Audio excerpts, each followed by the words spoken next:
see the structure of it. But to make mealy, really all you did if you make mealy is to break down the particles in smaller pieces and bring it together as a dough. We can do that right here. All I have to do is just break this up in small pieces and just start, making those shingles smaller. Now, a lot of people would make 2 separate batches of dough, and that works. You can do that.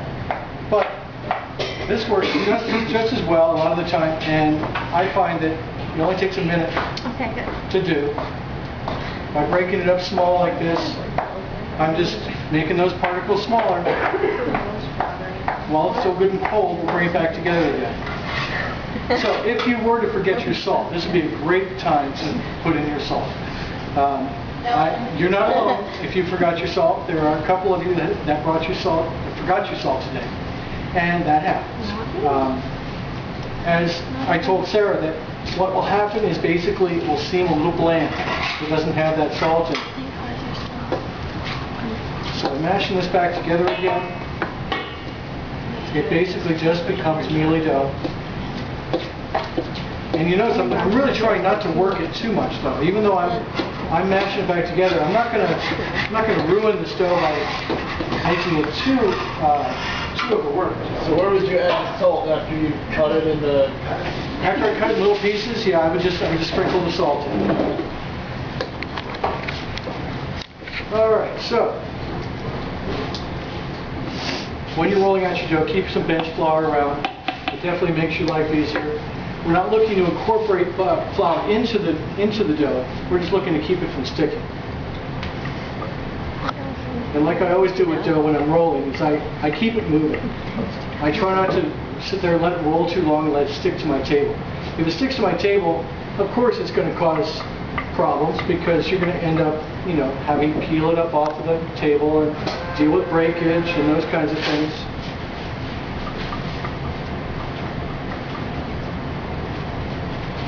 So I do a little at a time. I keep an eye on my dough because if I'm seeing it when I'm rolling it, it's moving. It's shifting, which is from rolling. That means it's not stuck to the table. If it's not moving at all, then you may have your dough stuck. Now, for those of you guys who are like to put some strength into it, and you like just to bear down on it, it's okay to do that with pie dough to a certain extent, but still be gentle because if you overdo it with pie dough and you really bear down on it, it will stick to your table, it will stick to your rolling pin, and frustrate you. Is thickness just a matter of personal preference? Thickness is. I think that a lot of people go fairly thin. I think this piece is probably big enough to actually make 2 pies. I could probably roll this out to be big enough for 2 whole pies, 2 whole bottom crusts.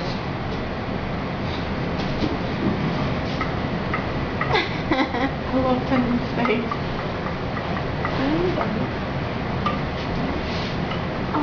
Even when I'm going down, I can see it moving. So this is getting quite large. I can actually roll it out quite a bit. I think this is enough for 2 pies.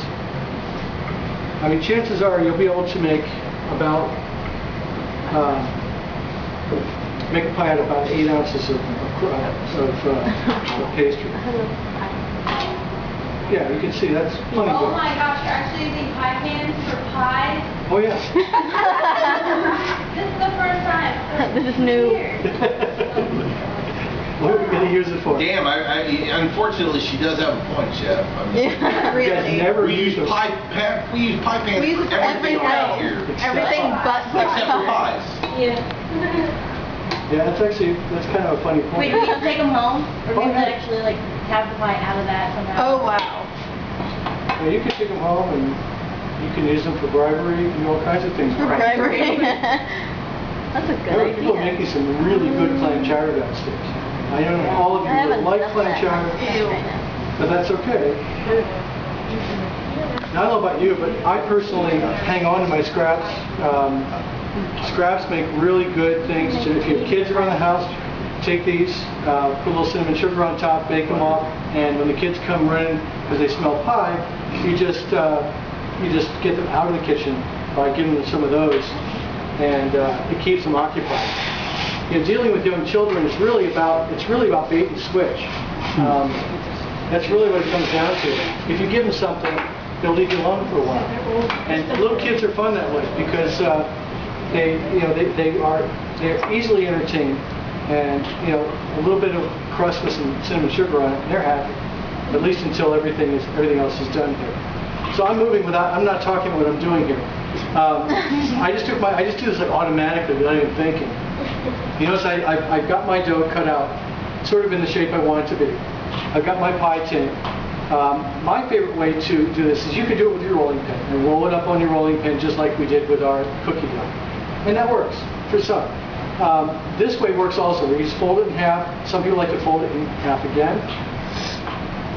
What I would do then is I would put it in my pie dough, my pie tin, until this corner meets the center of your pie tin. And then just gently unfold it, just like you would a supermarket pie crust. Chef, how much overlay did you leave when you cut around it? I cut around it about an inch. It's roughly an inch, but it's not perfectly an inch all the way around. You can see that I've got an area right here where it's fairly close. I'll probably need to put a little patch there or something. On the other hand, over here I've got plenty of extra hanging over. But the idea here is to fill your pie tin. Make sure you don't have air bubbles down in there. You want to make sure that it's all the way down inside. I'm leaving that overhang just the way it is because I'm going to do a top crust, and I want to make sure that I've got enough overhang to actually make my top crust join with my bottom crust. So I'm already planning ahead some of those things. If you make a lattice, for example, a lattice is fine by itself, but if you just lay it on top, it's not that great. It doesn't look that great. What looks better is when it's incorporated with the bottom crust and it forms all the border that you make around the bottom incorporates that lattice as well. So everything's nice, one finished unit. It's all finished around the edge. It looks professional. It looks nice.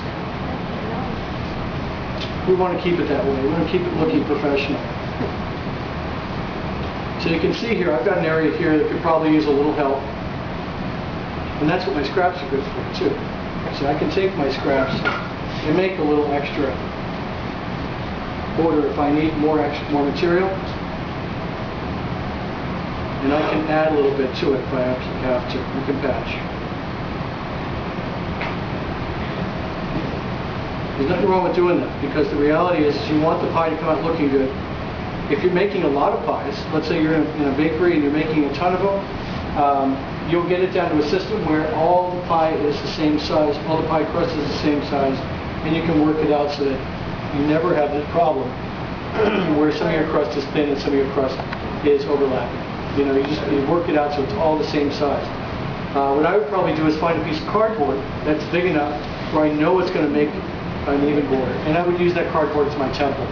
Before long, I'm not going to need to use that cardboard anymore because I've got it down to a point where it just becomes automatic how big I have to cut it. And I'm talking where you're making 30, 40, 50 pies, and you need to automate the process to make it easier to work with.